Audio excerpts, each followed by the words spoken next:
Chapter 1. The Invitation to Evergreen Manor. The snow began to fall as Hercule Poirot stepped off the little train at Wintercombe Halt. Thick, deliberate flakes that seemed to have been waiting for him alone.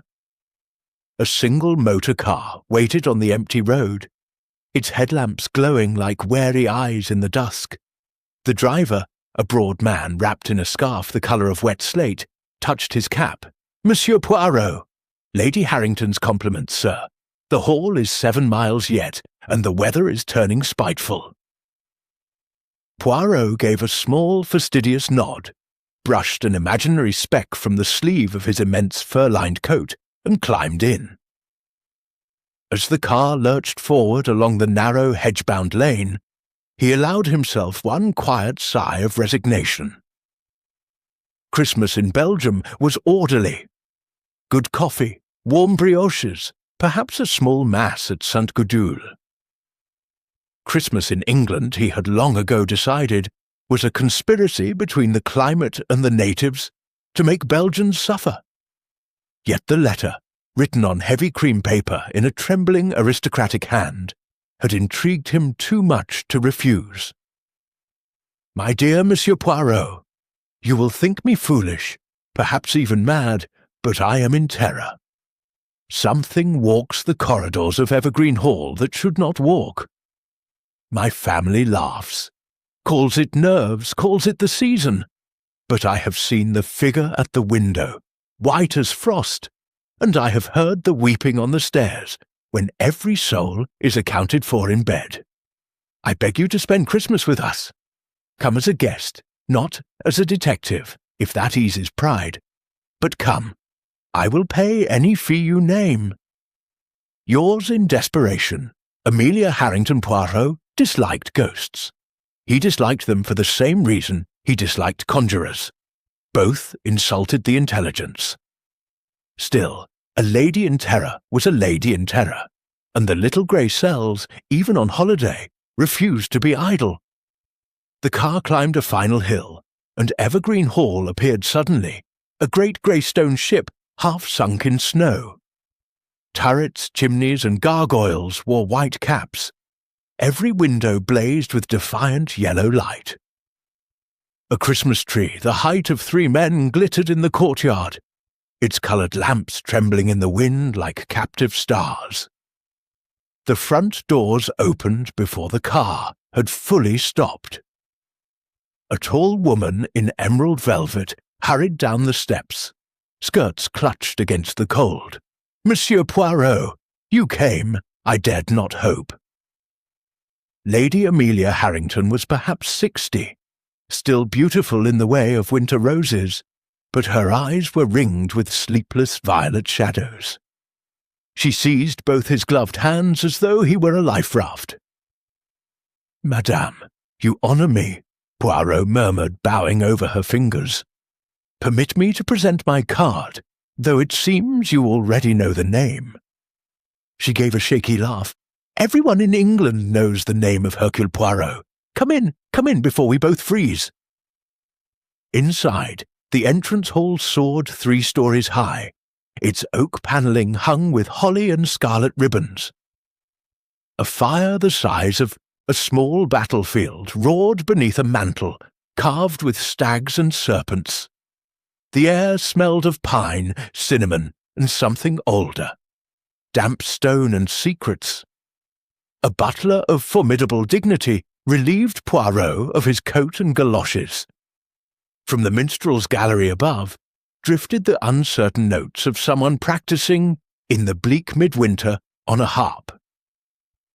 "Allow me to present my family," Lady Amelia said, guiding him toward the drawing-room.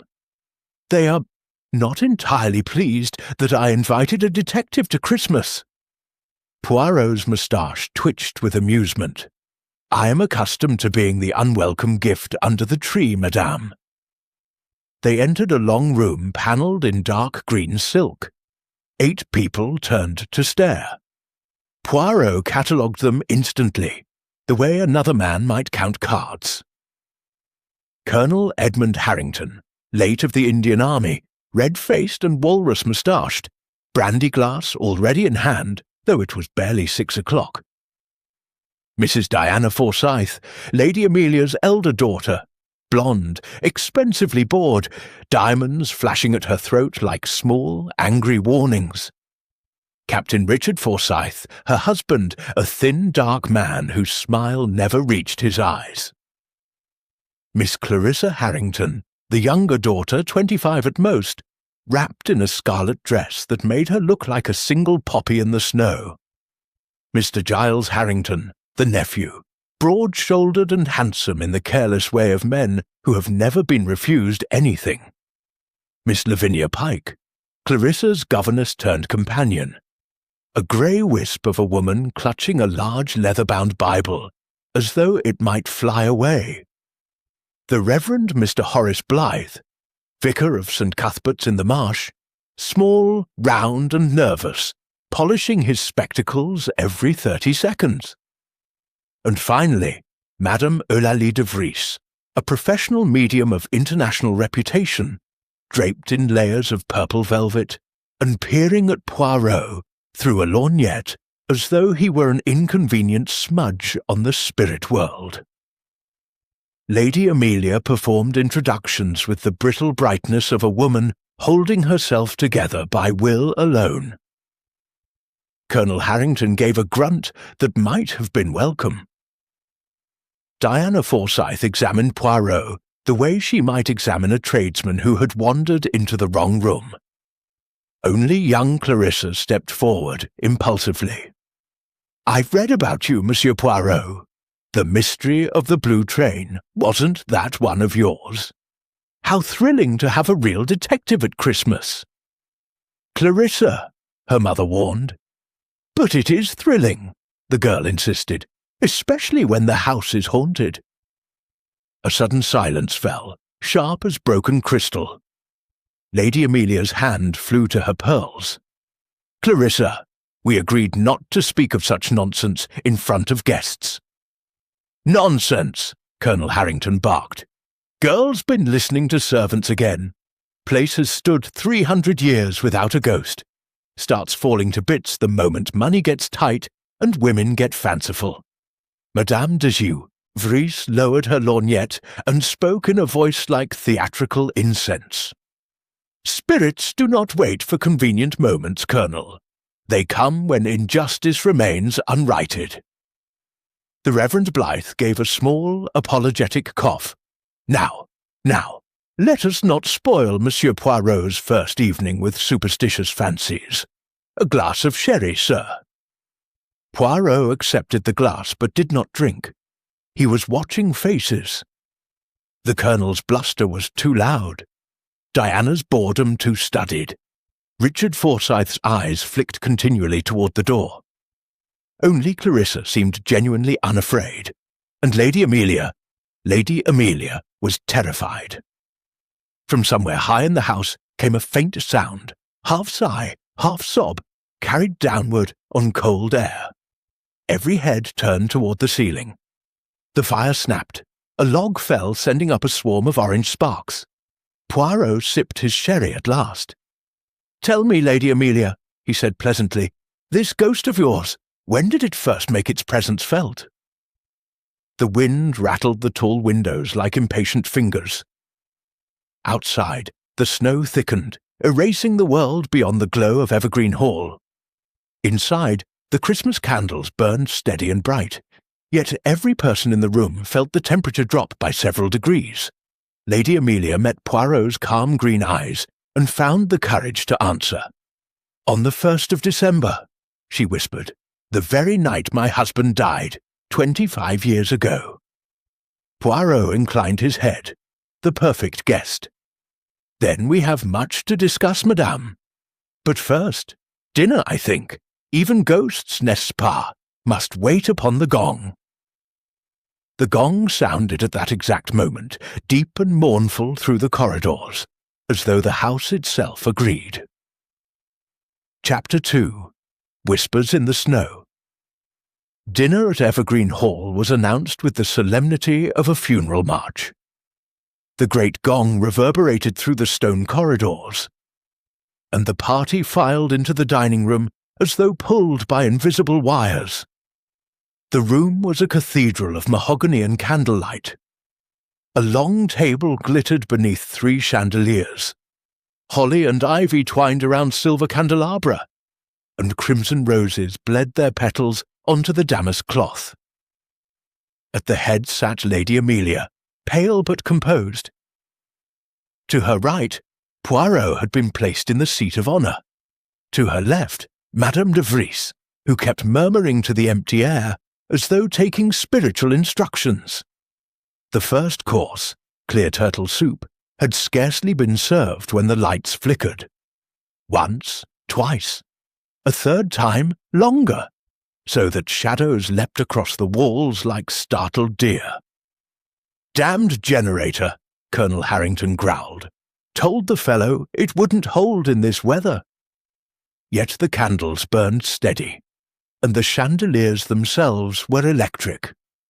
Poirot noticed the detail and filed it away. Conversation began in fits and starts. Diana Forsyth complained about the impossibility of getting decent dressmakers in the country. Captain Forsyth spoke of shooting, our prospects for Boxing Day. Giles Harrington flirted lazily with Clarissa, who responded with bright, brittle laughter that rang too loud in the vaulted room. Poirot ate little, listened much. He noted that no one mentioned the late Sir Reginald Harrington, whose portrait, a stern man in velvet hunting coat, glowered down from above the sideboard. He noted also that every servant who entered flinched when passing beneath that portrait, as though expecting a blow. Between the fish and the roast pheasant, the whispering began. It was faint at first, a thread of sound beneath the clink of crystal, and the Colonel's booming opinions on Indian railways. A woman's voice, low and heartbroken, repeating the same 3 words over and over. "Let me in, let me in, let me in." Clarissa heard it first. She dropped her fork with a clatter. "Did you hear that?" "Hear what, child?" her mother snapped. "The voice, from the window." Every head turned.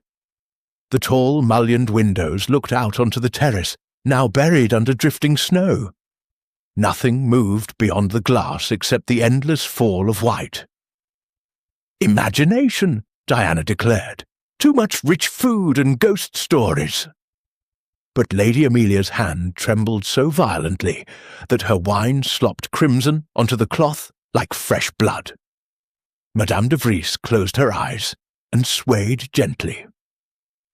"She is close," the medium intoned. "The veil is very thin tonight. She has been waiting 25 years for justice."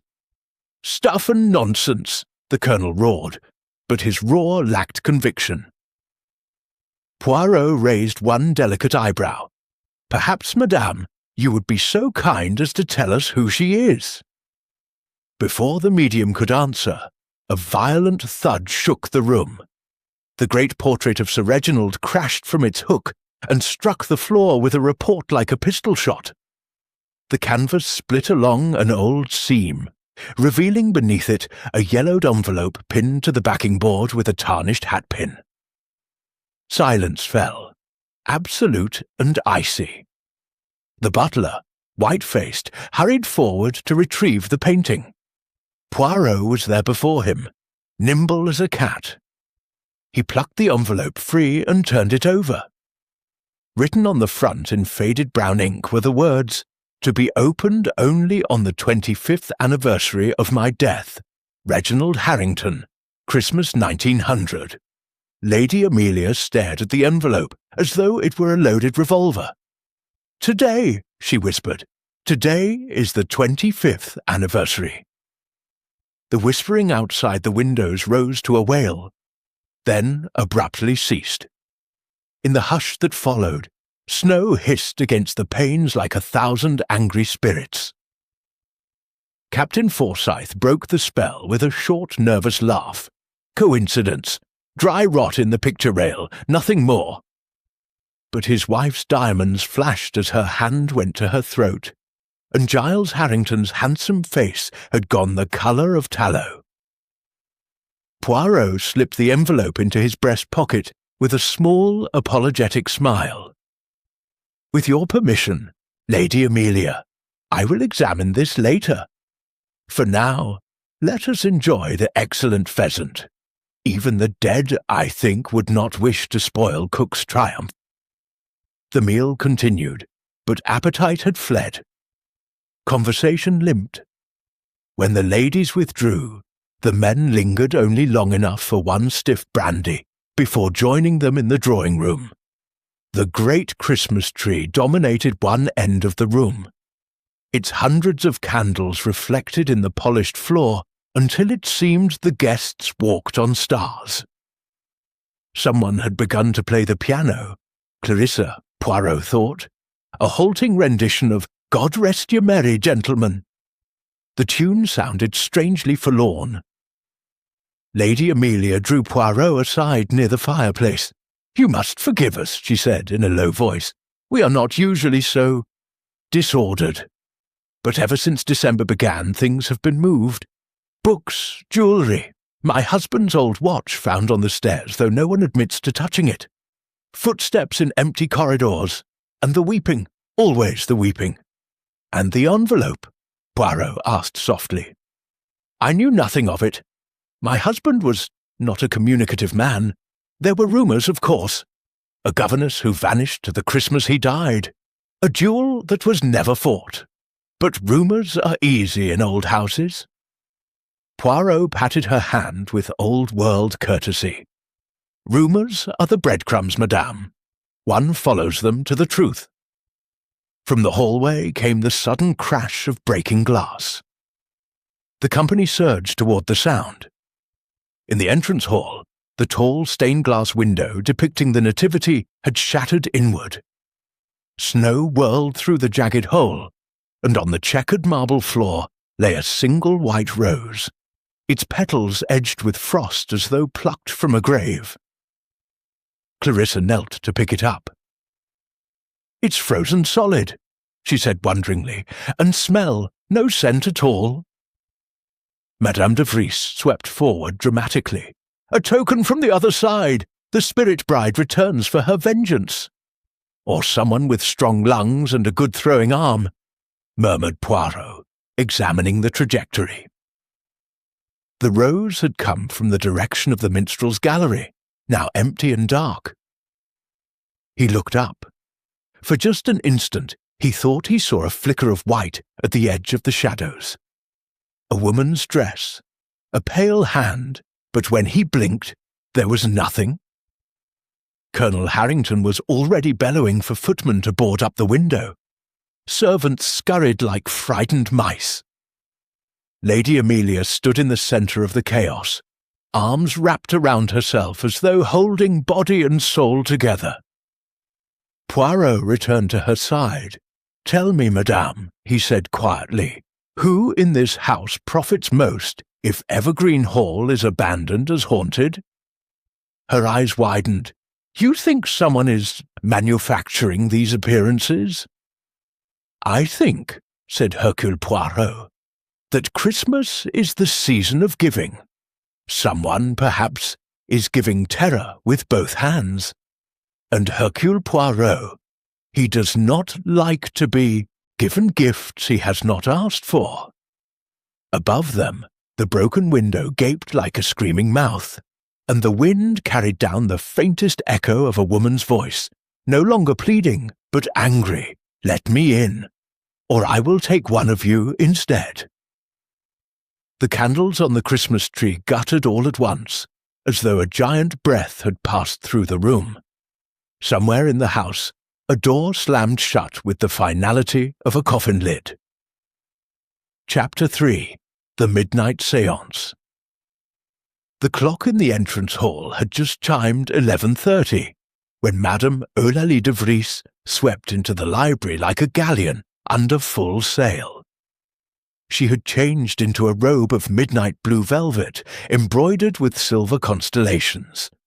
A single amethyst the size of a quail's egg glowed at her throat. In her wake trailed 2 footmen carrying a small round table, a crystal ball on a black velvet cushion, and a silver candelabrum already lit with 7 tall black candles. Lady Amelia hovered at the threshold, twisting her rings. "Are you certain this is wise, madame? The house is already so disturbed." "My dear Lady Amelia," the medium replied in a voice that could have filled the Albert Hall, "fear is the very door the spirits knock upon. We shall open it politely and ask who wishes to enter." Poirot, who had been examining the broken nativity window with a pocket lens, now tucked the lens away and followed the procession with the air of a man attending the theatre, curious, amused, but by no means convinced. The library was the oldest room in Evergreen Hall. It smelled of leather, candle smoke, and centuries of damp. Books rose to a painted ceiling where cherubs hunted stags among improbable clouds. A fire had been lit, yet the warmth barely reached the centre of the room. The round table was set beneath the great oriel window. Outside, snow still fell in relentless silence, erasing footprints almost before they were made. The black candles threw long, wavering shadows that seemed to move independently of their sources. Madame de Vries arranged the company with imperial authority. Lady Amelia at my right hand, she is the blood of the house. Monsieur Poirot at my left, the skeptic balances the believer. Then, clockwise, Colonel Harrington, Mrs. Forsyth, Captain Forsyth, Miss Clarissa, Mr. Giles, and the Reverend Blythe. Hands upon the table, palms downward, little fingers touching. No crossing of legs, it breaks the circle. Poirot obeyed with perfect gravity, though his eyes danced. He noted that Captain Forsyth's hand trembled slightly as it touched Clarissa's, and that Diana Forsyth's manicured nails dug into the polished wood as though she would have preferred to dig them into someone's flesh. The candles were extinguished one by one until only the 7 black flames remained. The fire settled into dull red embers. Darkness pressed close. Madame de Vries closed her eyes. The amethyst at her throat caught the candlelight and threw violet shards across her face. "Spirits of the unrestful dead," she intoned, "we gather in humility and love. If there be any here who suffered wrong in this house, speak now through this humble vessel. We are listening." Silence. Only the soft ticking of the long-case clock and the muffled sigh of snow against the windows. Then the temperature plummeted so sharply that breath plumed white. Clarissa gave a small, frightened gasp. The candles bent sideways as though a wind had passed, though the air was perfectly still. Madame de Vries's head fell back. When she spoke again, her voice was no longer her own.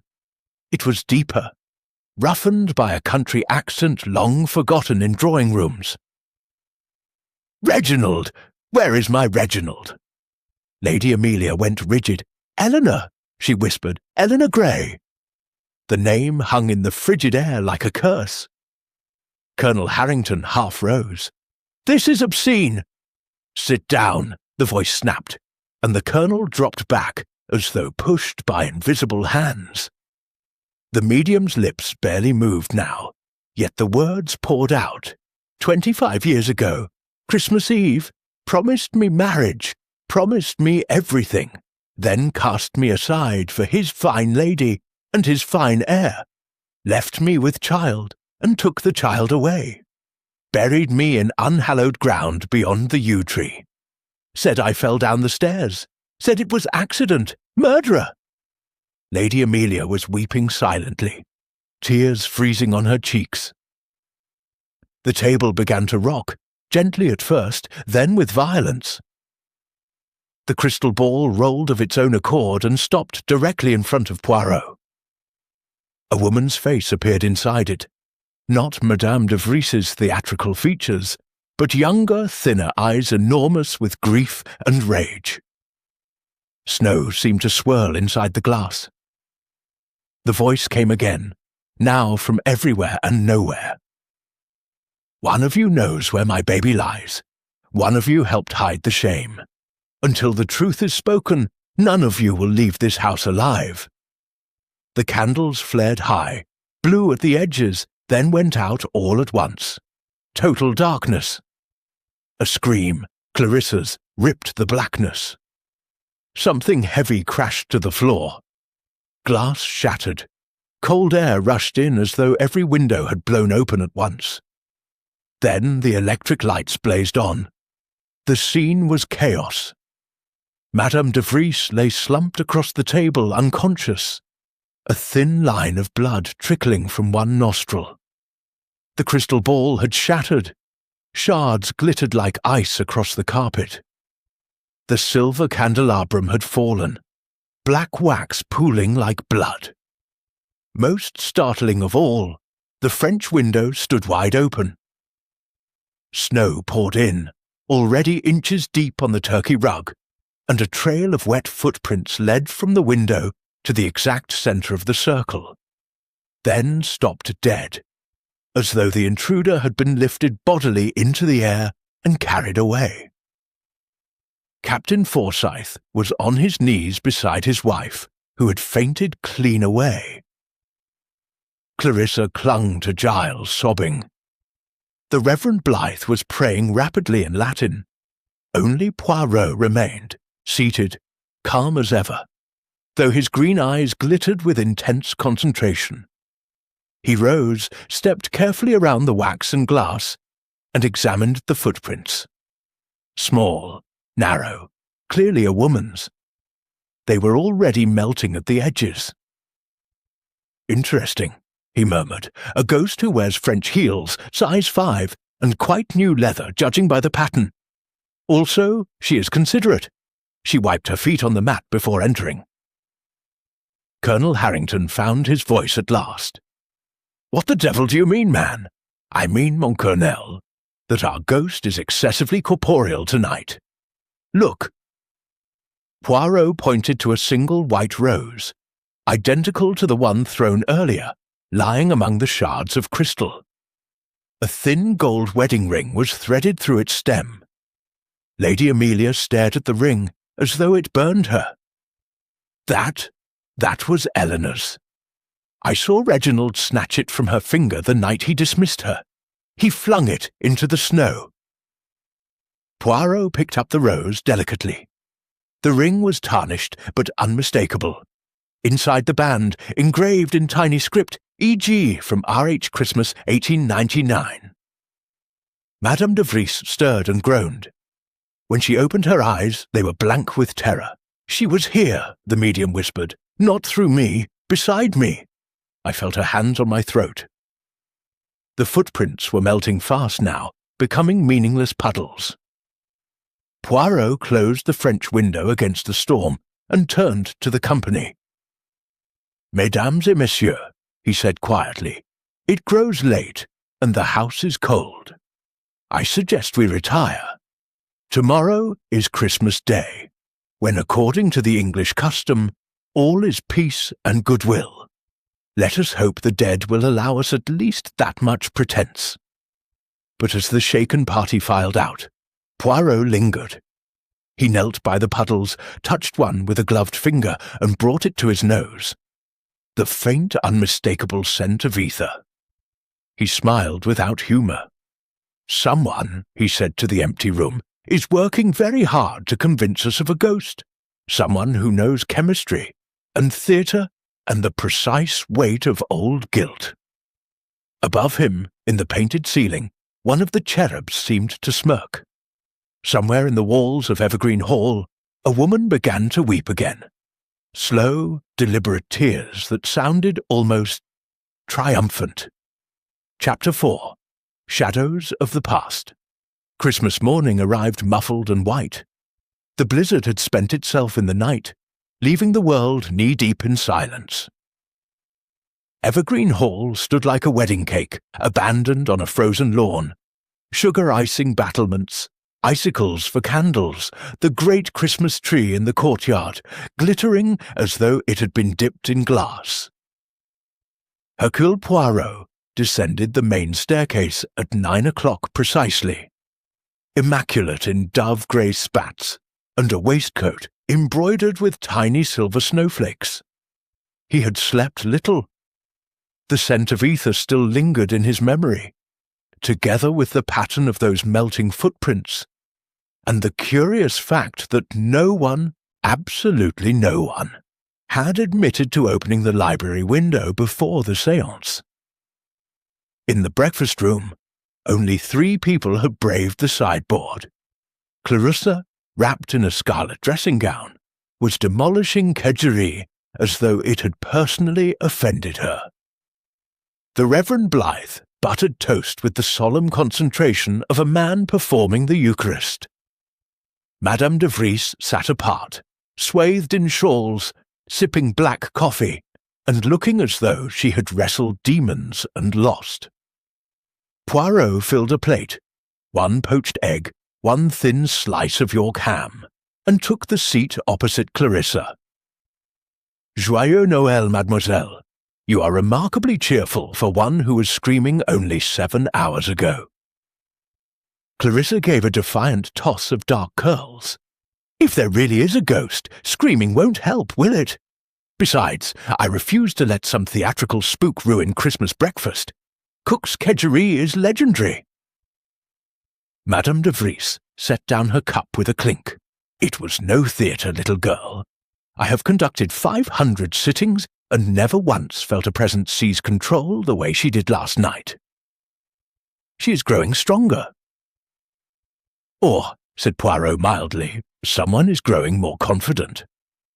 Clarissa's eyes sparkled. "You still think it's all trickery?"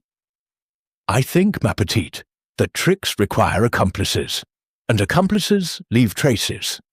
This morning I intend to follow traces." He finished his coffee, dabbed his moustache, and excused himself.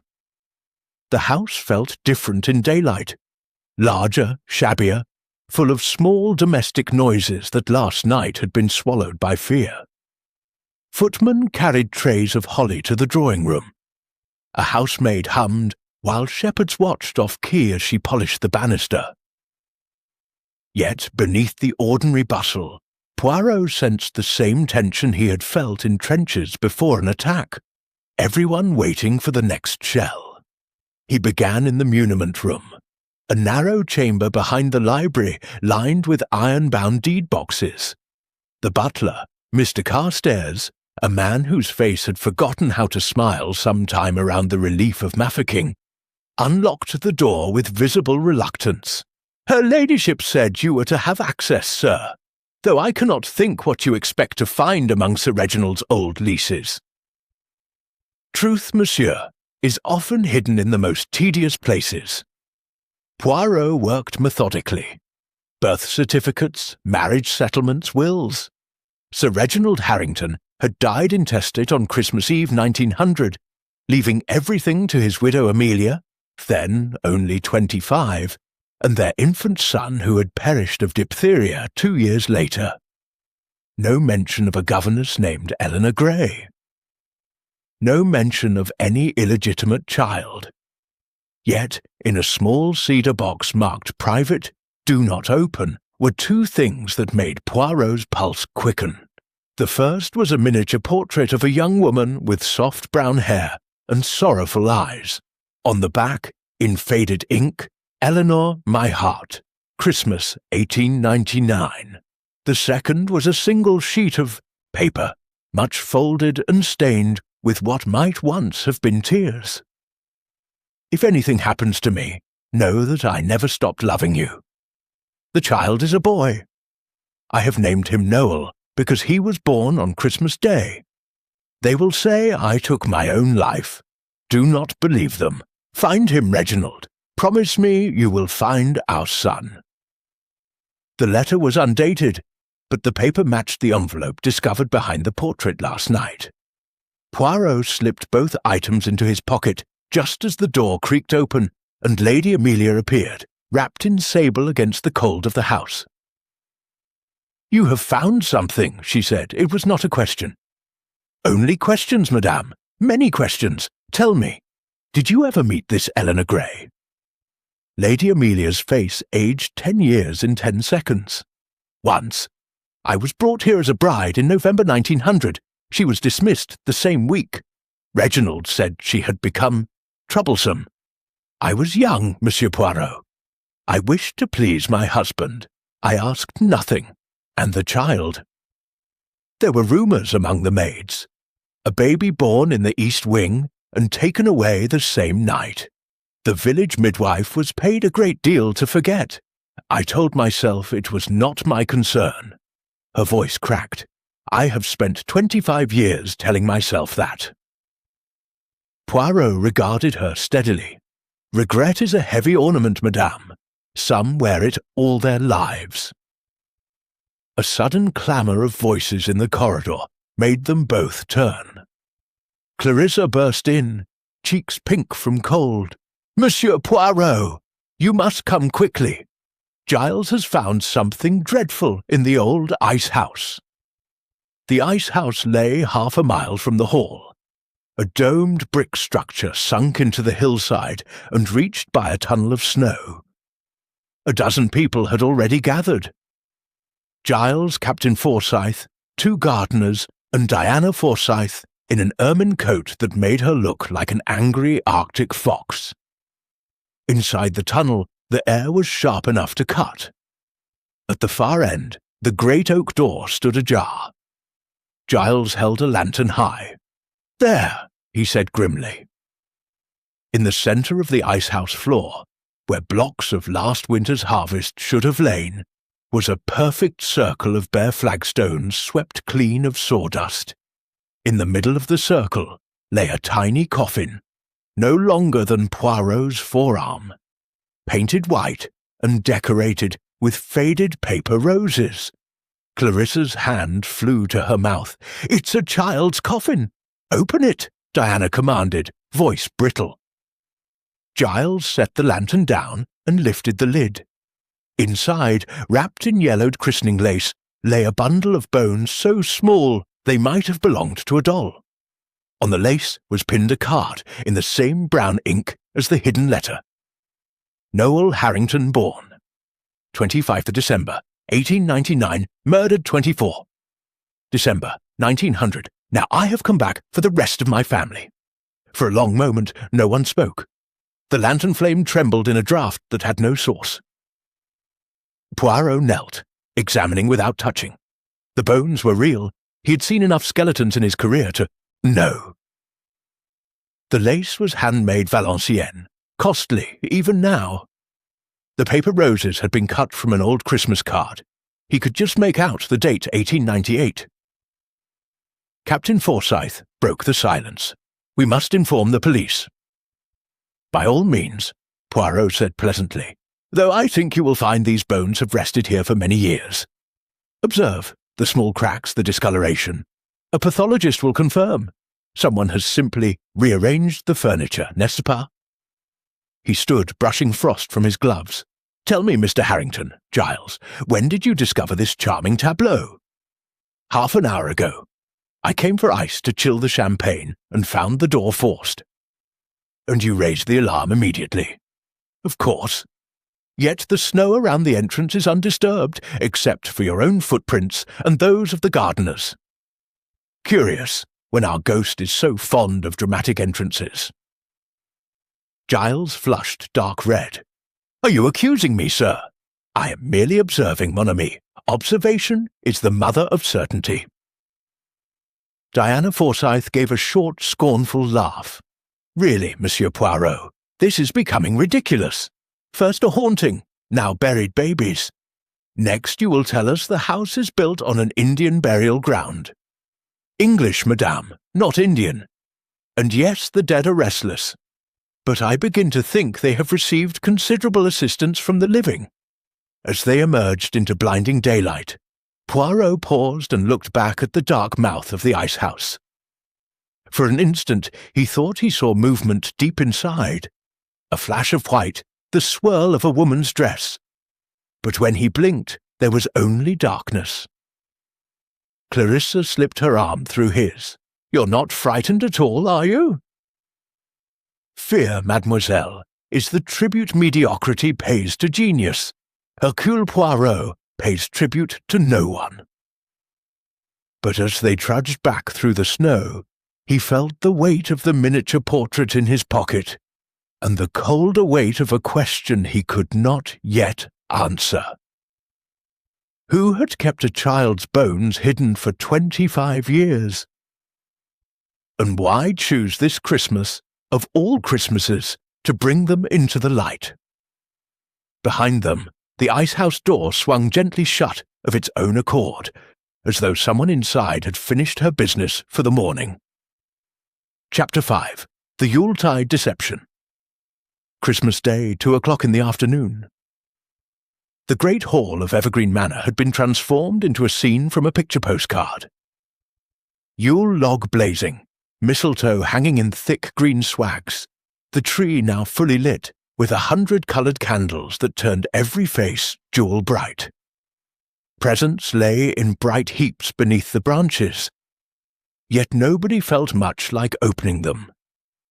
Lady Amelia had insisted on tradition.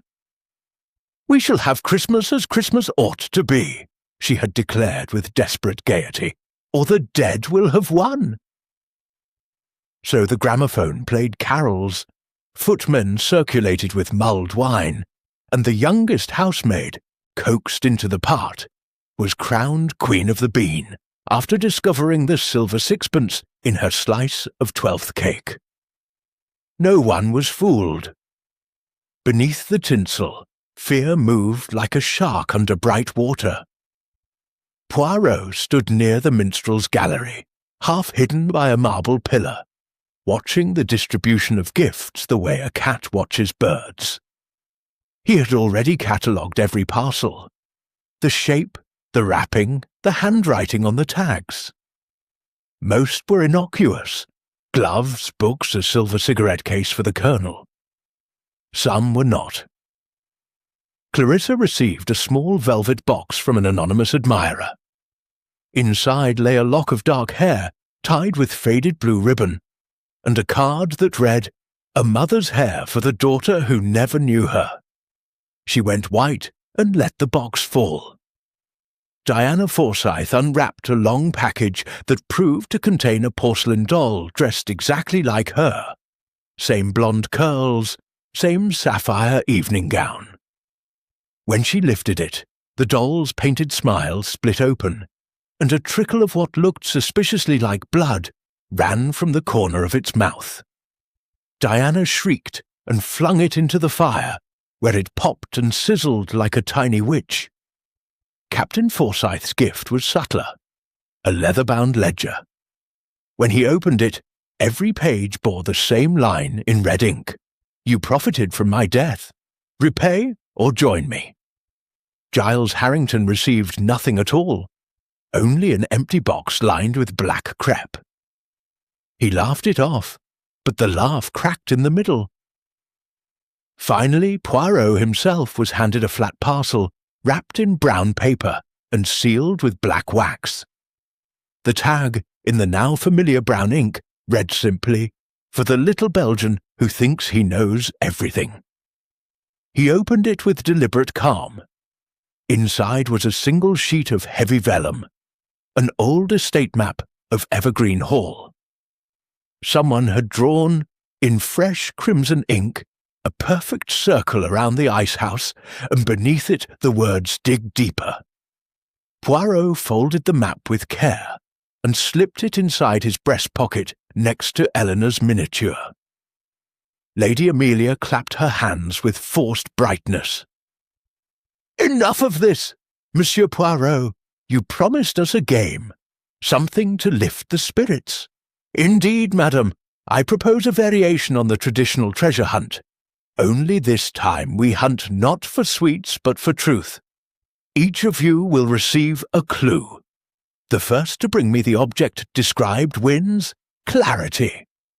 He distributed small envelopes he had prepared during the sleepless hours before dawn. Inside each was a slip of paper bearing a single line in his neat, continental handwriting. Colonel Harrington, bring me the key that opens nothing. Diana Forsyth, bring me the mirror that shows only lies. Captain Forsyth, bring me the watch that stopped at the wrong time. Giles, bring me the letter you were never meant to read. Clarissa, bring me the ribbon that tied a secret. Madame de Vries, bring me the scent of ether. Reverend Blythe, bring me the page torn from the parish register, December 1900. They scattered like flushed partridges. Poirot remained by the fire, warming his hands and waiting. Clarissa returned first, flushed and triumphant, holding a length of pale blue ribbon. It was in my mother's jewel box, hidden inside a locket. There's a curl of baby hair wrapped in it, dark like mine. Poirot took the ribbon gently. And the date on the locket? 25th of December, 1899. He nodded and tucked the ribbon away. Captain Forsyth appeared next, face grim, carrying a gold half-hunter watch. The crystal was cracked. The hands were frozen at 11:47. Found it in the drawer of Sir Reginald's old desk, he said. Funny thing, the mainspring is snapped. It could never have read the correct time after 1900. Yet someone wound it recently, Poirot observed, noting the faint scratches around the crown. One by one the others returned. The colonel produced a huge iron key, beautifully made, but with no wards, purely ornamental. Diana brought a hand mirror, whose silvering was deliberately clouded so that every reflection looked distorted and corpse-pale. Madame de Vries laid a small brown bottle on the table. Ether, 3/4 empty. Only Giles and the Reverend Blythe were still missing. At 3:20, Giles strode in carrying a bundle of yellowed letters tied with black ribbon. Found them in the attic behind a loose brick, he announced. Love letters from Eleanor Gray to my uncle, quite explicit. And one from Sir Reginald promising marriage if she would deal with the inconvenience. His phrase, after the child was born. He tossed them onto the table with contempt. Seems great-uncle Reginald was rather less noble than family legend suggests. Lady Amelia made a small, wounded sound. Footsteps echoed in the corridor, heavy, hurried. The Reverend Blythe burst in, hatless, snow in his hair, clutching a leather-bound parish register to his chest like a shield. I had to break the vestry window, he panted. Someone had forced the safe. Look, page 117 is missing, torn out cleanly, but the stub remains. You can just see the entry. Noel, son of Eleanor Gray, base-born, baptized privately. 26th of December, 1899, died 24th of December, 1900, buried unconsecrated ground. The vicar who wrote it was my predecessor. He was paid £500 to strike the record. He laid the book down, open to the mutilated page. Silence fell, thick as the snow outside. Poirot surveyed the collection of objects spread across the table. Ribbon, watch, empty bottle, clouded mirror, useless key, torn register, desperate letters. A mosaic of guilt and terror. Very good, he said softly. You have all performed admirably. And now, mes amis, we have the props. What is missing is only the playwright. From the gallery above came the slow, deliberate sound of a single pair of hands clapping. Every head turned. A woman stood at the balustrade. She wore a white evening gown of Edwardian cut, stained here and there with what might have been grave mould. Her dark hair hung loose to the waist. In the candlelight, her skin was translucent, veins faintly blue beneath. One hand rested on the carved rail. The other held a white rose. For a heartbeat, Poirot felt the hairs rise on his neck. She was the living image of the miniature in his pocket, yet older, harder. The sorrow in her eyes calcified into something colder. "Eleanor?" Lady Amelia breathed. The apparition smiled. It was not a pleasant smile. "Close, Amelia, so close, but the dead do not return quite so conveniently." She stepped forward into the light, and the illusion wavered. A trick of the candles, perhaps, or the angle. But for an instant Poirot saw the faint shimmer of a projector beam from the shadows behind her, the glint of a hidden lens. The woman descended the staircase with measured grace. When she reached the bottom, she dropped a curtsy that belonged to another century. "Bravo, Monsieur Poirot," she said, and her voice was suddenly normal. Cultured, amused, and very much alive. "You have collected all my little presents. I wondered how long it would take you to realize the ghost had help." Clarissa found her voice first. "Who are you?" The woman straightened. Up close, the white gown was theatrical gauze over modern silk. The gravestains were carefully applied grease paint. "My professional name is Mrs. E.L. Grey. Note the initials. My legal name is Noel Harrington.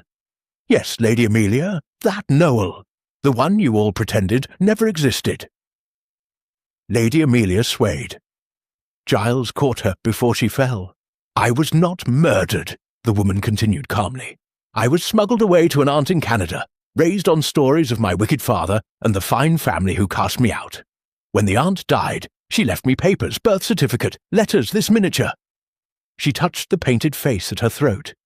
"2 months ago, I learned that Evergreen Hall was mortgaged to the hilt, and that my dear half-cousins were circling like vultures. I decided it was time to come home for Christmas." Captain Forsyth took a furious step forward. "You've terrorized my mother-in-law. Your wife's mother," she corrected coolly, "who stood by while a girl of 19 was thrown into the snow with a newborn baby. I wanted to see how brave the Harringtons really are when the past knocks on the door." Poirot raised one hand. "A moment, mademoiselle, if you will permit an old man his vanity. The bones in the ice-house?" "Lamb bones, boiled clean and aged with coffee grounds. The coffin came from a theatrical property company in Leeds. The footsteps that vanished, the face in the crystal ball? Projection lantern hidden in the gallery. Ether sprayed through an atomizer to drop the temperature. Fine fishing line to move objects. Child's play for anyone who spent 5 years on the music hall circuit." Madame de Vries gave a small, wounded cry. "You used me? I used your reputation, Eulalie dear. You provided the perfect smokescreen." Poirot's eyes gleamed. "And the scent of ether on the footprints, your own device to convince me a chemist was involved, thereby deflecting suspicion from a mere stage conjurer. Admirable misdirection." Noel Harrington inclined her head in ironic salute. Colonel Harrington found his voice at last, purple with rage. "You expect us to welcome a bastard music hall trickster into the family?" "I expect nothing," she said. "I came for justice, not welcome. The courts will decide what share of this crumbling mausoleum belongs to Sir Reginald's only surviving child, and if any of you try to contest it—" She smiled again sweetly. "I still have the projection lantern, and a great many more white roses." She turned to leave, then paused. "One last gift, Monsieur Poirot. You were right. Fear is the tribute mediocrity pays to genius.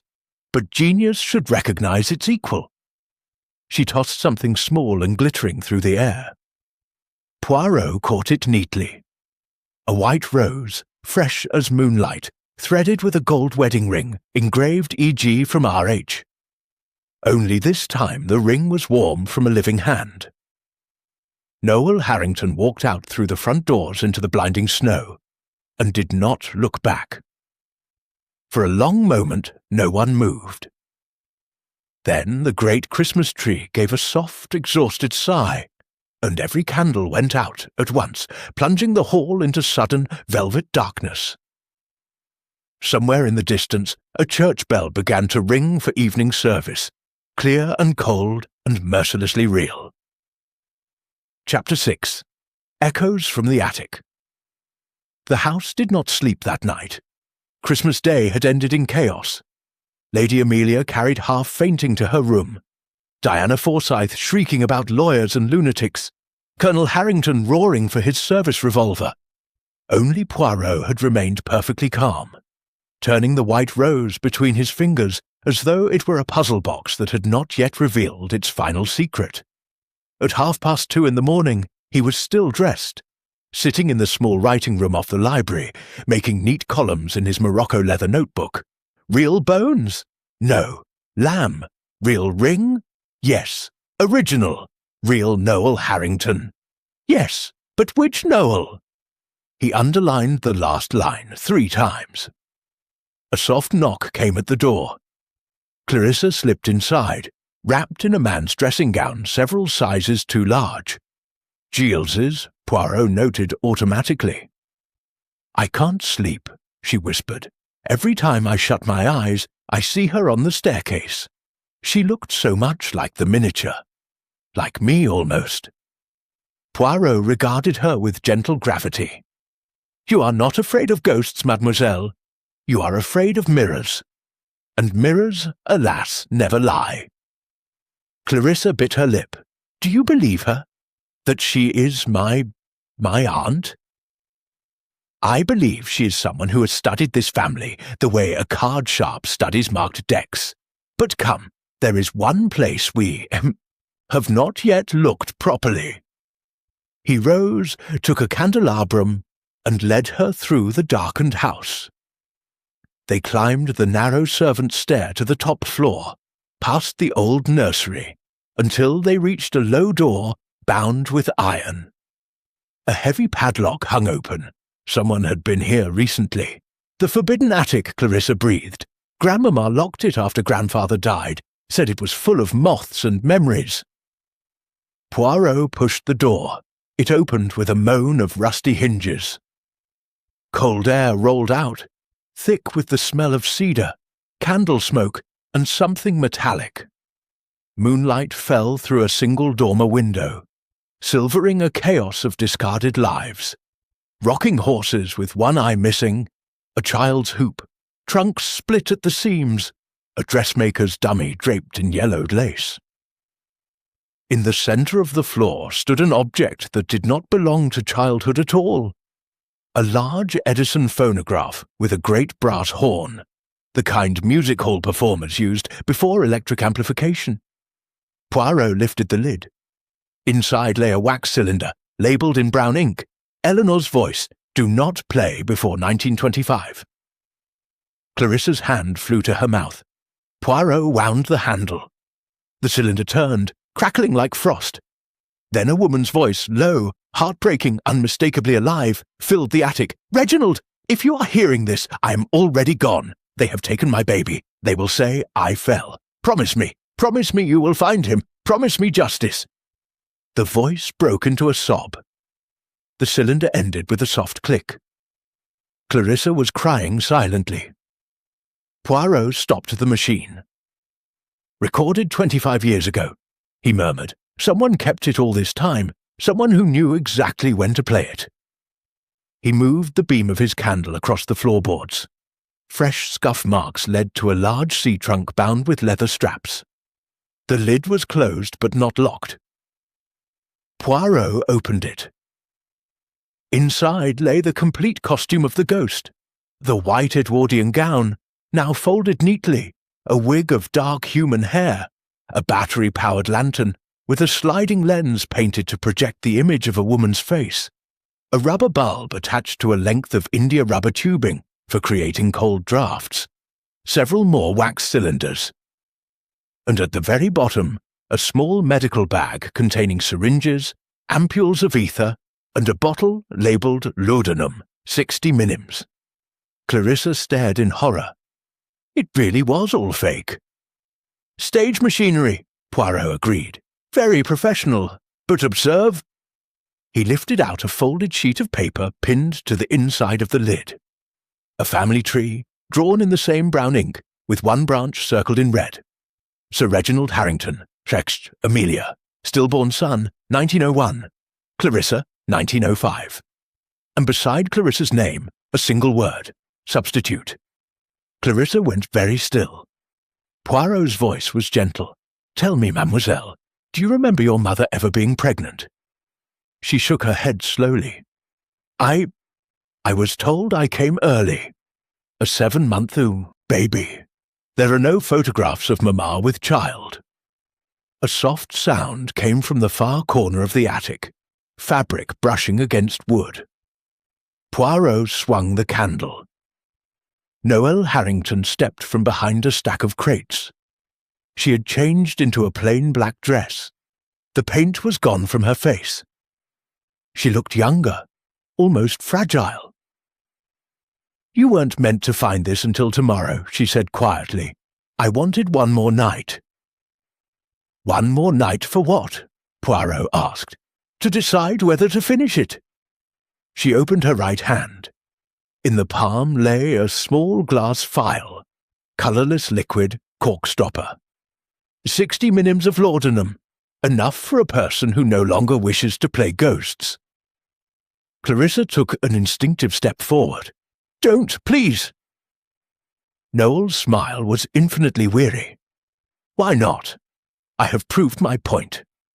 The Harringtons are frauds and cowards. My father murdered my mother, or as good as.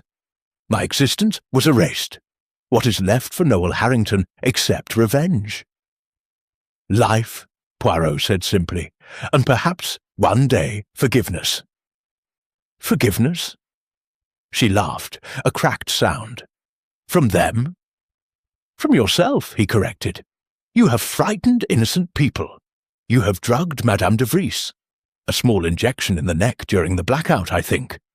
You have staged a haunting worthy of Drury Lane, but you have not yet killed. Do not cross that line tonight." For a long moment the only sound was the wind rattling the dormer pane. Then Noel let the phial fall. It shattered on the boards, releasing the sweet, sick smell of opium. "I kept the bones of a real child up here for weeks," she whispered. "Lamb bones, yes, but I wrapped them in my mother's christening robe, and I sang to them. Every night I sang lullabies to a baby who never lived long enough to hear them.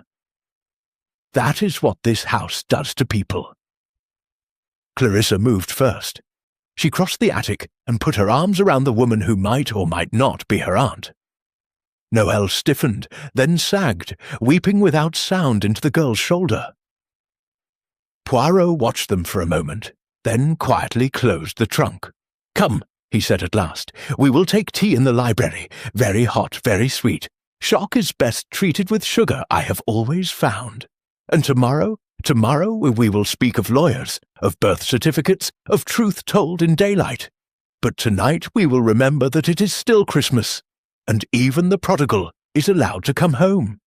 As they descended the attic stairs, the phonograph behind them gave one last ghostly creak, as though the house itself exhaled a quarter-century of grief. At the foot of the stairs Poirot paused and looked back up into the darkness. "Bonsoir, Eleanor," he said softly to the empty air. "Your daughter is safe now. You may rest." The candle flames did not flicker. Somewhere far below, the clock struck 3. And for the first time since Hercule Poirot had arrived at Evergreen Hall, no one answered from the shadows. Chapter 7. The Phantom's Curse. Boxing Day dawned iron-grey and still. The snow had stopped in the night, leaving the estate locked in a silence so complete that every creak of the old house sounded like a footstep. At 10 o'clock the inhabitants of Evergreen Hall gathered in the morning-room under compulsion. Lady Amelia had sent word that Monsieur Poirot wished to speak to them all. And no one, not even Diana Forsyth, dared refuse. They sat in a half-circle before the fire, like guilty schoolchildren. The Colonel rigid with military outrage, Diana pale and venomous, Captain Forsyth chain-smoking Turkish cigarettes.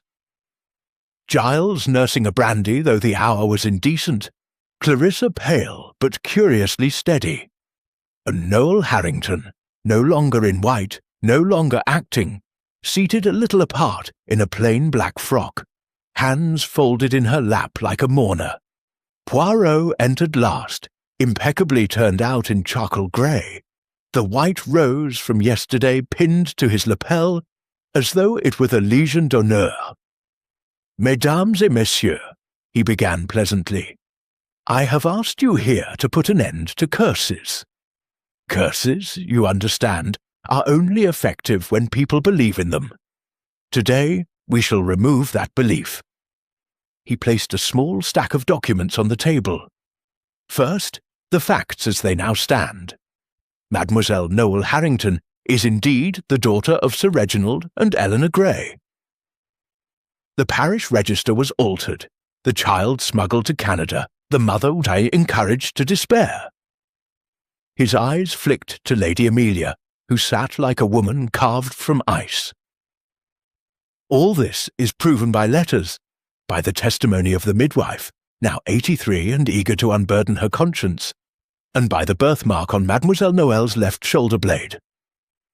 An exact match for the Harrington crest, a genetic quirk that appears every third generation. Colonel Harrington gave a disgusted snort. "So the bastard gets the house. Very neat." "No," Poirot corrected gently. "Sir Reginald died intestate. The estate passed to his widow, then to the next legitimate heir. There is no legitimate heir.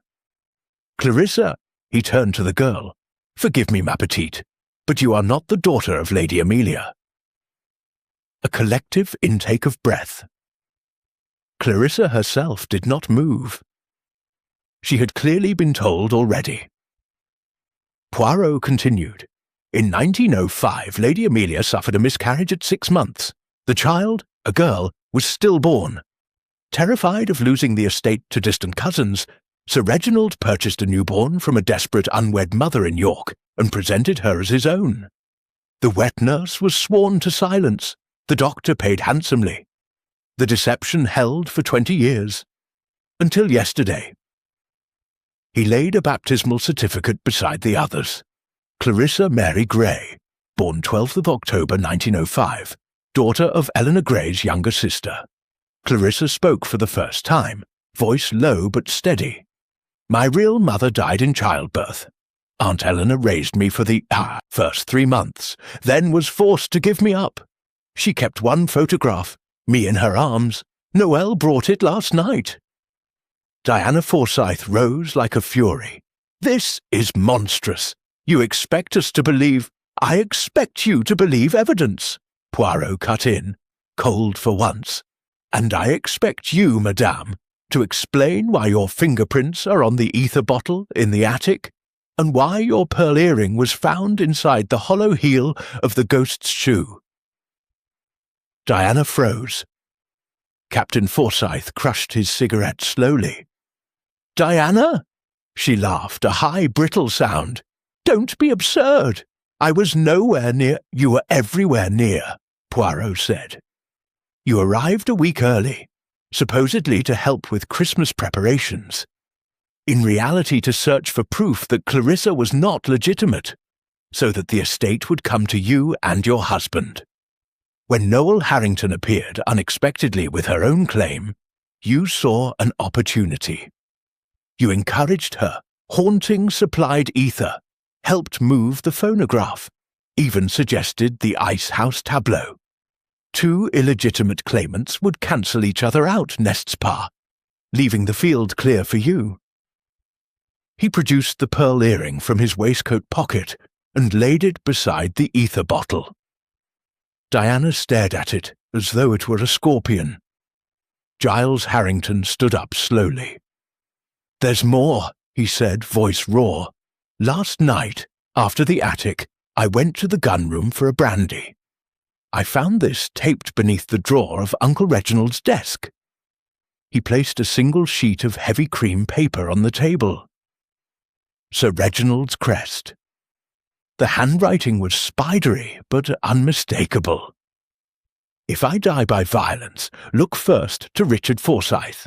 He has been falsifying the estate accounts for 3 years. I confronted him this evening. He threatened me. Christmas Eve, 1900 RH.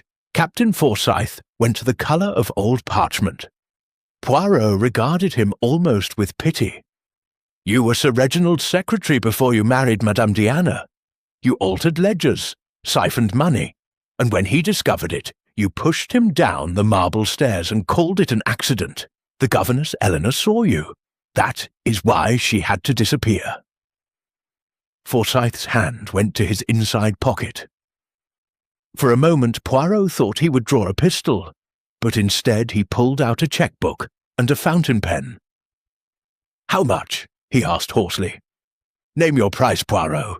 We can all walk away." "No." Poirot's refusal was soft as velvet, sharp as steel. "Some things are not for sale. Justice, for example." He turned to the room at large. "So here is the curse of Evergreen Hall, stripped of its phantom trappings. Greed, fear, lies told to children who then grew up and told greater lies. A mother driven to despair, a father who bought silence with gold, a daughter who returned as a ghost because no one would listen to her living voice." He looked at Noel, then at Clarissa. 2 little girls stolen from their mothers, one to hide a scandal, one to secure an inheritance, and all of it for a house that is mortgaged 3 times over and will be sold before spring to pay death duties. Lady Amelia made a small, broken sound. Poirot softened. The curse ends today. The house will be sold, the proceeds divided equally between the 2 surviving heirs, Noel and Clarissa. Captain and Mrs. Forsyth will answer to the Crown for fraud and for whatever part they played in 2 deaths long ago. The rest, he spread his hands, the rest is only grief.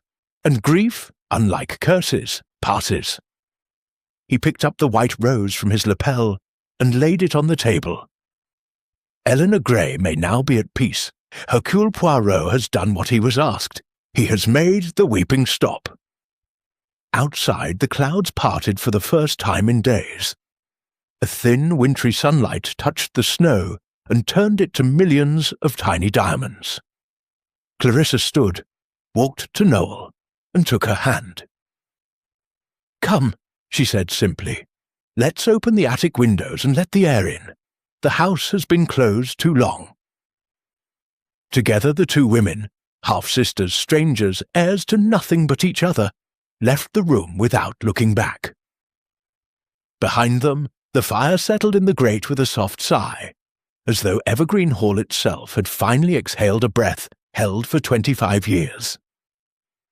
Chapter 8. Revelations by the Fire.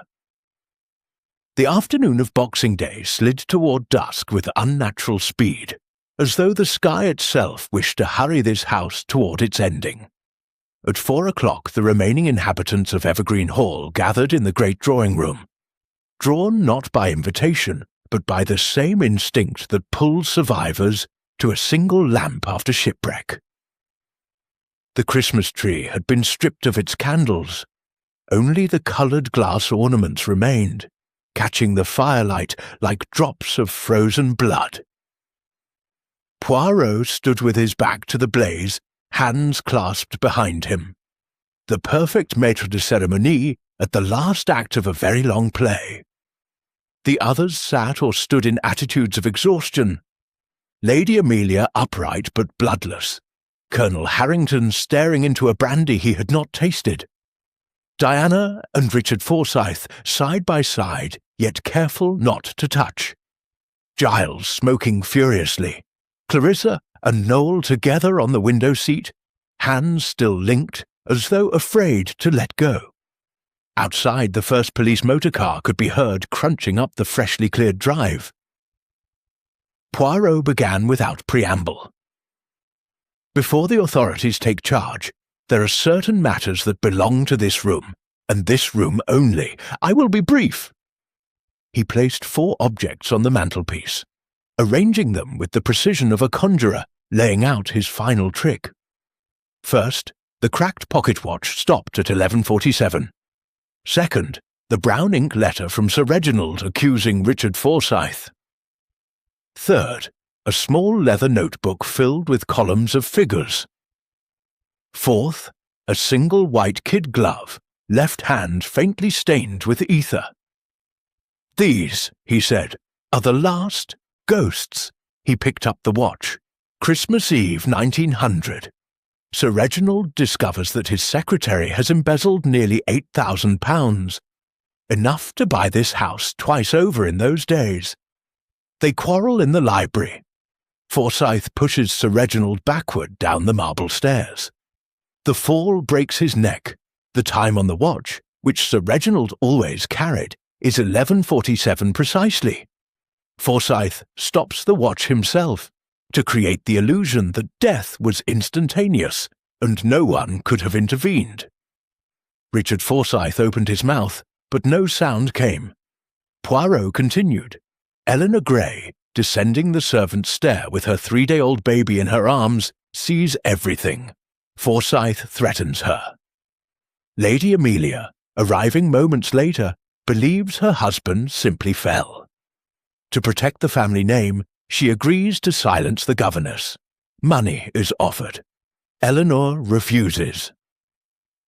That night she is drugged with laudanum in her evening cocoa, carried to the ice house, and left to freeze. The baby is taken from her arms while she is still unconscious and sent to Canada with a paid nurse. Everyone believes the girl leapt from the attic in despair. The perfect tragedy. Lady Amelia's lips moved soundlessly.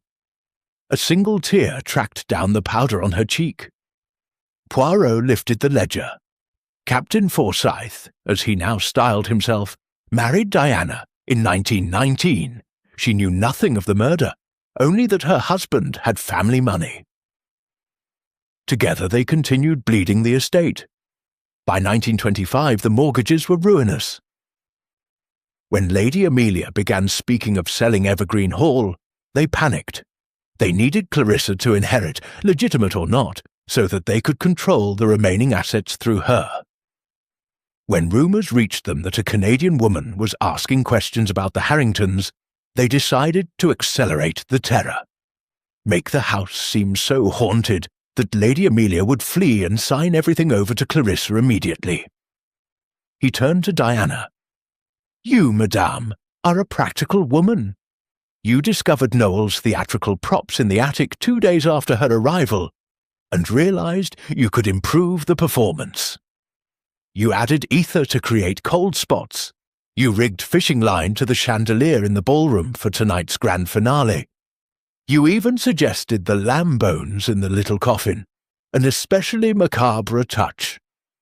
Diana's face twisted. "I did what was necessary." "Necessary," Poirot repeated softly. "That is the word murderers always use." He took up the white glove. "Last night, after the attic confrontation, you decided the game had gone far enough. Noel had served her purpose. Now she was a danger. You waited until she left Clarissa and went to the old nursery to pack. You followed with the remaining laudanum, 60 minims, the same dose given to her mother. But Noel is stronger than Eleanor was. She fought. You lost the glove in the struggle. She locked the door and escaped through the servants' passage." Noel spoke, for the first time, voice raw. "I was going to take the laudanum myself. She wanted to help me along." Richard Forsyth found his voice at last. "None of this can be proved in court. Old letters, a stopped watch, circumstantial." Poirot smiled without warmth. "You forget the modern world, mon capitaine. Scotland Yard has telephones now. The midwife in Toronto has already identified photographs of both you and Lady Amelia. The nurse who carried the baby to Canada is alive and willing to testify. And the little coffin, your wife's idea, was lined with cloth cut from a dress that still hangs in Eleanor Gray's wardrobe. Threads match exactly. Forensic science, you see. Even ghosts leave fibres. The doorbell rang, long, official, inexorable. Heavy boots sounded in the hall. Colonel Harrington stood suddenly, swaying. "Amelia," he said hoarsely, "did you know? All these years, did you know?" Lady Amelia looked at him with eyes that had seen too much. "I suspected," she whispered. "I chose the house over the truth. That is the real curse, Edmund. We all chose the house." The door opened. 2 plainclothes detectives and a uniformed inspector entered, hats politely in hand. "Captain Richard Forsyth, Mrs. Diana Forsyth, I have warrants." Richard made one last, desperate movement toward the French windows, but Giles Harrington stepped forward and struck him across the face with a clean, hard right hook that sent him sprawling among the scattered Christmas wrappings. "That," Giles said with grim satisfaction, "was for my great-uncle, and for 2 women who deserved better." As the prisoners were led away, Diana spitting venom, Richard silent and grey, Poirot moved to the window. The sun had set, the snowfields glowed with cold blue light. Far in the distance, the village church bell began to toll, not for a funeral, but for the simple ending of a day. Clarissa came to stand beside him, Noel on her other side. "What happens now?" Clarissa asked. "Now," Poirot said, "you sell the house. You take the money, there will be some after the debts, and you begin again, together if you wish. You are young. You are not your parents' sins." Noel looked out at the darkening gardens. "I spent 25 years hating a house I had never seen. Now I only feel tired." "Fatigue is the first symptom of freedom," Poirot told her gently. Behind them the fire crackled and spat. A log broke, sending up a shower of sparks that died before they touched the hearthrug. Lady Amelia rose, slowly, like an old woman. She walked to the Christmas tree, reached up, and unhooked a single glass ornament, a tiny silver cradle. She pressed it into Noel's hand. "For your mother," she said. Her voice cracked on the last word. Noelle closed her fingers around the fragile thing. For the first time since her arrival, she cried openly, without theatre, without rage. Poirot watched them all for a moment longer, then turned toward the door. His work here was finished. As he passed beneath the mistletoe, he paused, looked up at the empty air, and gave the smallest, most courteous bow. "Adieu, Madame Eleanor," he murmured. "Your daughters are safe." From the chimney came the softest sound, almost nothing, like a woman's sigh of gratitude carried away on warm air. Then the fire settled, the room grew quieter still, and Evergreen Hall, for the first time in a quarter-century, felt merely old, merely mortal, and no longer cursed. Chapter 9. The Final Haunting. Boxing Day, 11 o'clock at night. The house was almost empty. The police had taken Richard and Diana Forsyth away in separate cars. Lady Amelia had been driven to her sister's home in Bath by a silent Colonel Harrington, who had not once looked back at the great grey facade. The servants, released from years of omerta, were packing their boxes with the dazed relief of prisoners unexpectedly pardoned. Only 4 people remained: Poirot, Clarissa, Noel, and unexpectedly Giles Harrington, who had refused to leave until the last bloody candle was out. They had gathered in the ballroom for no reason, Poirot had announced, simply because it was the largest room and the coldest, and because the ballroom had not yet had its say. A single chandelier still blazed, though half its bulbs were dead. Moonlight poured through the tall windows, laying silver bars across the parquet. In the centre of the floor stood the thing Diana Forsyth had prepared for her grand finale: a network of almost invisible fishing lines running from the chandelier to the gallery rail, to the curtain cords, to a dozen small clockwork devices hidden behind wainscoting.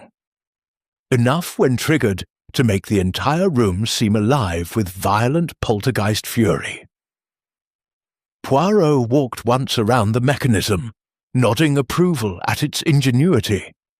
Madame Forsyth had a gift for melodrama, he observed. She intended this to be the climax. Chandeliers crashing, curtains tearing themselves from their rings, furniture flying.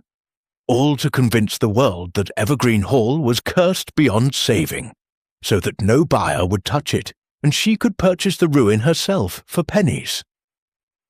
He looked at Noel and Clarissa.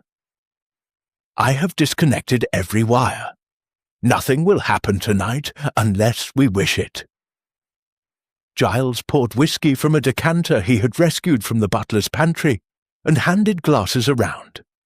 "Then why are we here, Poirot? To toast the end?" "To give the house its curtain call," Poirot replied. "Some theatres, mes amis, refuse to close quietly." He reached into his pocket and produced the original wax cylinder, Eleanor's last message, and one more that had been found hidden inside the grand piano. A second recording, undated, in a different woman's voice, younger, harder. Poirot wound the old portable phonograph they had carried down from the attic and set the new cylinder turning. At first, only surface, noise, the soft hush of shellac. Then a voice none of them had ever heard spoke, clear and unafraid. "This is Eleanor Gray. If you are hearing this, then someone has finally come who is brave enough to listen. I am not dead yet, but I will be soon. They have taken my baby. They have locked me in the old priest's hole, behind the ballroom chimney. There is no air. Tell my son I loved him. Tell him I waited as long as I could." The cylinder ended with a terrible wet gasp. Clarissa's glass slipped from her fingers and shattered on the floor. Noel stood frozen, tears cutting clean paths through the dust on her cheeks. Poirot's face was grim. The priest's hole was bricked up in 1901. Everyone assumed it had been done during ordinary renovations. In fact, it became a tomb. He crossed to the massive fireplace, black marble, carved with grotesque faces, and pressed the left-hand gargoyle's eye. A section of panelling swung inward with a groan, revealing a cavity no wider than a coffin. Cold air rolled out, thick with the smell of earth and long entrapment. Inside lay a small bundle wrapped in a rotted silk shawl. A woman's skeleton, knees drawn up to fit the space, arms curled protectively around emptiness where a baby had once been held. At her throat, a gold locket, still shining after 25 years, engraved E from R. Noel made a sound that was not human. Clarissa sank to her knees. Giles swore, once, softly, and turned away. Poirot alone remained standing. He reached in and gently unclasped the locket. Inside were 2 miniature portraits, Eleanor as a girl of 18 and a newborn baby with a shock of dark hair. He closed the locket and placed it in Noel's hand. "Your mother never let go," he said quietly, "not once." For a long moment no one moved. Then the chandelier gave a single, deliberate shudder. Not the crash Diana had planned, just a soft, crystalline chime, as though every pendant had been touched by an unseen finger. The fishing lines stirred like harp strings. The curtains lifted and fell in a breath that had no source. The temperature in the ballroom plunged. Clarissa looked up, eyes wide, but no longer frightened. "Mother," she whispered. The chandelier chimed again, gentler. Noel stepped forward until she stood directly beneath the great crystal cascade. She opened her hand, the locket caught the light and threw it back in 1,000 shards. "We found you," she said to the air, voice cracking. We found both of you. You can stop waiting now." A pause. The cold deepened until their breath hung like incense. Then, slowly, the chandelier began to swing, not violently, but in a wide, peaceful arc, as though rocked by an invisible cradle. At the far end of the ballroom, the double doors, closed and bolted, opened by themselves, revealing the long corridor, lit only by moonlight on snow. A path of silver leading out. The swinging chandelier slowed. Stopped, and one by one, every remaining bulb went dark. In the sudden gloom, they heard it. The faintest sound of a lullaby, hummed by a woman's voice somewhere between the walls and the sky. Not mournful now. Relieved, the cold lifted as quickly as it had come. When Giles found the main switch and flooded the room with light again. The ballroom was only a ballroom. Dusty, a little forlorn, and utterly empty. No wires had moved, no clockwork had ticked. Only the faint scent of white roses lingered. And on the parquet directly beneath the chandelier lay a single fresh petal. Edges already browning as though it had never been real at all. Poirot picked it up and tucked it into his buttonhole beside the first rose. "Voilà," he said softly, "the final haunting, and the first true Christmas miracle I have ever witnessed." No one spoke on the long walk back through the house. They left the priest's hole open so the night air could finish what daylight had begun. At the front door, Poirot paused beneath the portico. The sky had cleared. The stars were sharp as diamonds on black velvet. Behind him, Clarissa and Noel stood hand in hand. "Will you come back?" Clarissa asked. Poirot considered the great dark bulk of Evergreen Hall, its windows blind, its shadows finely quiet. "No," he said, "some houses, once they have told their story, should be allowed to sleep." He raised his hat to the two young women, heiresses now only of truth and of each other, and walked down the newly cleared drive toward the waiting car. Halfway there, he glanced back once. High in the ballroom window, for the space of a heartbeat, a woman in white stood with a baby in her arms. She lifted one hand, not in farewell, but in blessing. Then the window was empty, the moonlight unbroken, and Hercule Poirot continued on his way without looking back again. Chapter 10. Poirot's Christmas Resolution. The train south left Wintercombe Halt at 8:30 on the morning of the 27th of December. Hercule Poirot sat alone in a first-class compartment, the only passenger in the only carriage still attached after the holiday. Snow slid past the window in long white ribbons. The fells were empty of everything except rooks and silence. On the seat opposite him lay a small parcel wrapped in brown paper and tied with ordinary string, no label, no seal. It had been waiting on his breakfast tray that morning, placed there by a hand he had not seen. He regarded it for a long time, moustache bristling with suspicion, then took out his pocket-knife and cut the string. Inside were three things. First, the gold locket that had hung at Eleanor Gray's throat for 25 years. The chain had been mended with a new clasp.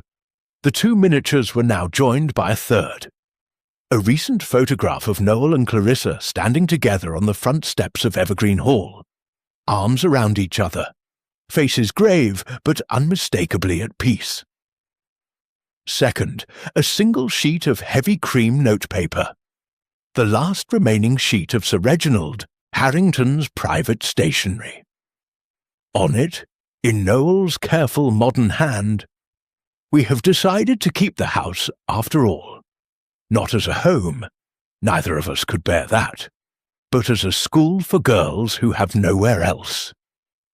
The West Wing will be a nursery again. The ballroom will have children's voices instead of ghosts. Eleanor's room will be the library. Thank you for giving us a future we can live with. N and C Harrington Gray. At the bottom, Clarissa had added a postscript in round schoolgirl script. "We named the first scholarship after you. It is called the Order of the Little Grey Cells.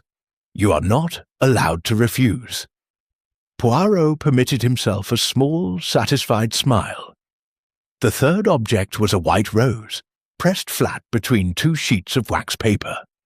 Its petals were still perfect, still fragrant. Tucked beneath the stem was a narrow strip of parchment, no longer than a finger. The ink faded almost to invisibility. "Thank you for letting me hold him one last time." Poirot turned the strip to the light. The handwriting was not Noel's, nor Clarissa's, nor any hand he had seen in the house of the living. It was the same brown ink that had appeared on every threatening note, every ghostly message, yet this time the letters were steady, serene, complete. He sat very still, staring at the words until the Yorkshire hills gave way to the flatter fields of the south. Only then did he fold the parchment with care, place it inside the locket beside the photographs, and snap the gold cover shut. The train whistle sounded, long and mournful, as they passed the first signal box flying the green flag of departure. Poirot leaned back against the cushions, closed his eyes, and allowed himself one quiet, perfectly Belgian sigh. "Eh bien," he murmured to the empty compartment, "even Hercule Poirot may be permitted a miracle at Christmas." Outside the snow began again, soft, deliberate, forgiving. It fell without sound over the waking country, covering old footprints, old graves, old lies, until everything that had been wounded looked new again. In a first-class carriage bound for London, a small man in an immense fur coat slept for the first time in 5 days, one gloved hand resting protectively over a gold locket that held 3 generations of mothers and daughters, and the faint, impossible scent of white roses in midwinter. At Dover the sea was calm. At Calais the sun came out, weak but undeniable. And somewhere behind him, far to the north, a great grey house that had forgotten how to laugh opened its windows to the cold, clear air, while 2 young women, neither of them ghosts any longer, stood on the front steps and watched the first lorry load of school desks arrive. The curse was lifted. The haunting was over. Christmas, after 25 years, had finally come to Evergreen Hall, and Hercule Poirot, for once in his meticulous life, asked no further questions.